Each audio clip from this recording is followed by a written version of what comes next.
In this tutorial, we're going to take a look at deriving the quadratic formula. And we're going to start with the standard form quadratic equation ax squared plus bx plus c equals 0.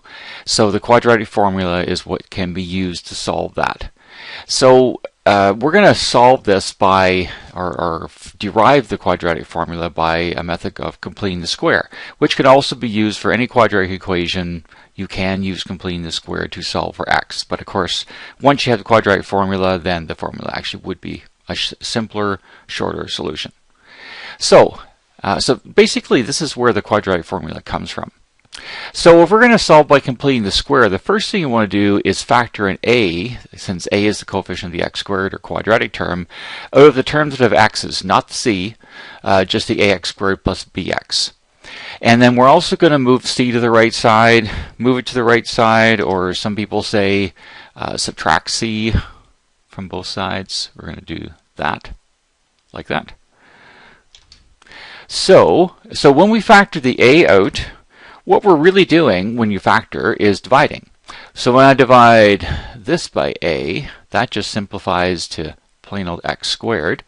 When I divide this by a doesn't divide evenly into b, so that's why we write this as b over a x. And then of course there's a minus c on the right side. So that's what we're doing when we factor the a out, especially the bx. That's the part that some people aren't too sure about first. So the next thing we want to do is complete the square, which means to find that number you add and subtract in here to make this a perfect square trinomial. So what we're going to do is we're going to take this b over a, which is the coefficient of the x, or the linear term here, and we're going to take half of it, so multiply it by half and square it. So b times 1 is b, a times 2 is 2a, and we're going to square that. So b squared would be b squared, 2 squared is 4, and a squared would be the a squared here.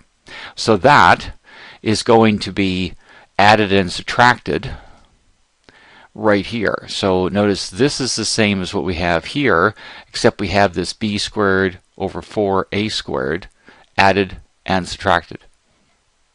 Now, I only really need this for the perfect square. This is going to be a perfect square trinomial that we'll factor shortly. So this is going to come out of the brackets. And when you take that negative b squared over 4a squared out, it gets multiplied by this a in the front.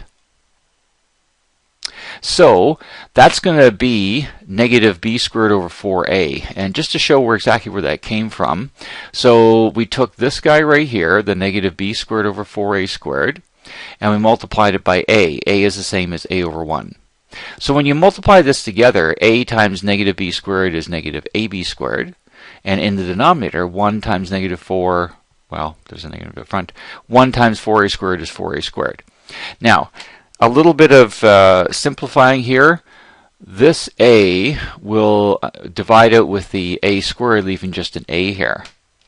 So that's why it's negative b squared over 4a. So that's where that comes from. There's my little arrow there showing that's the negative b squared over 4a. Now, the next thing that I want to do is I'm going to bring this guy here to the right side, same side as the negative c. So I would add b squared over 4a to both sides.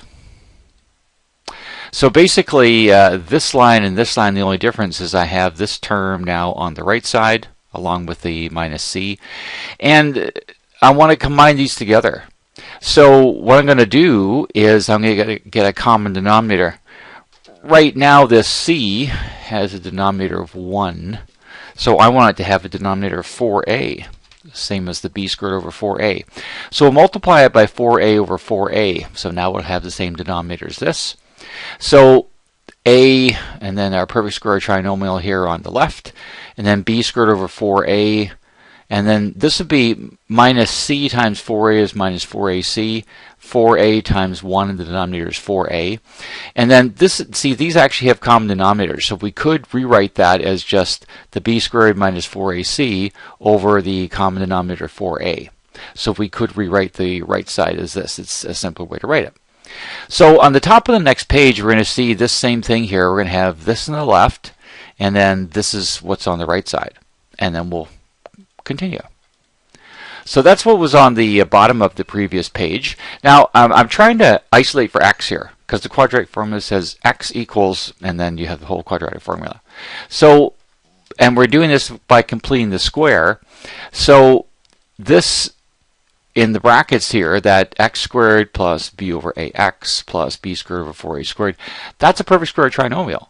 We added and subtracted that correct term on the previous page, so it would be a perfect square trinomial. So it would factor into, this would factor into x plus b over 2a squared. And the reason it's b over 2a is because if you take, well, there's a couple ways to do this. If you take the square root of that, you get b over 2a. See, the square root of b squared is b, the square root of 4 in the bottom is 2, the square root of a squared is a.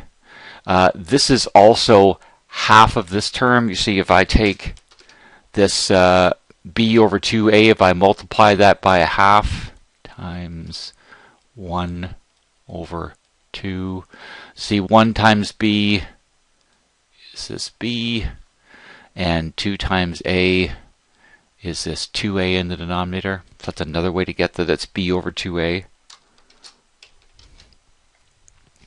Now, so we're trying to isolate for x. So the next thing I want to do is get the x plus b over 2a squared alone. So really I want to get rid of the a here. So what I'm going to do to isolate the x plus b over 2a squared is we're going to get rid of the a, we're going to multiply both sides by a.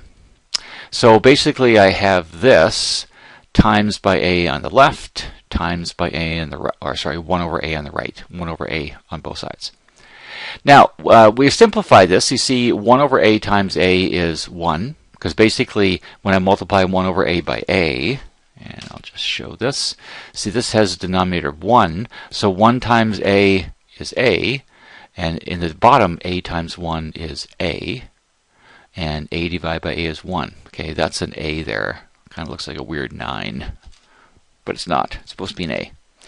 And on the right side, when we multiply this by 1 over a, see, b squared minus 4ac times 1 is b squared minus 4ac, and 4a times a is 4a squared. So that's what's going to be on the right side. So our a is gone. We have x plus b over 2a squared, and then 4a times the a again is the a squared in the denominator here. Now again, we're trying to isolate for x, so the next thing I want to do is get rid of the square. So the way I get rid of the square is I take the square root of both sides. So that's how we would isolate the x plus b over 2a. We take the square root of both sides. That's what it looks like. This square root of both sides. And don't forget, when you take the square root of this, there's a plus or minus here. The reason I don't bother with a plus or minus on the left is because I don't need it on both sides. Okay, so we just have it in front of the root here on the right, and so the square and the square root, they're opposite operations, so they basically cancel one another out, and this simplifies to just x plus b over 2a. So let me write that down. So the square and the square root cancel one another. We have x plus b over 2a on the right, and on the left, and on the right, see, the 4a squared is actually a perfect square.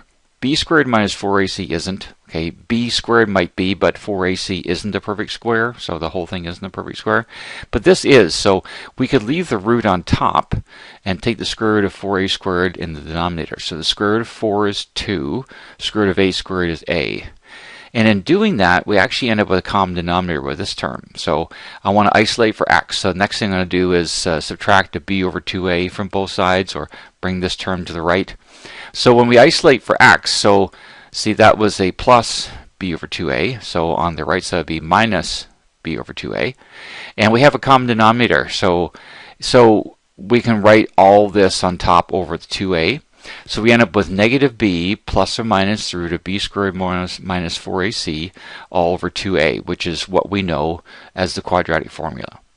So that's how you can derive the quadratic formula from the standard form quadratic equation. So that's sort of a proof that the quadratic formula is correct. Somebody didn't just make it up. And that's the end of the tutorial.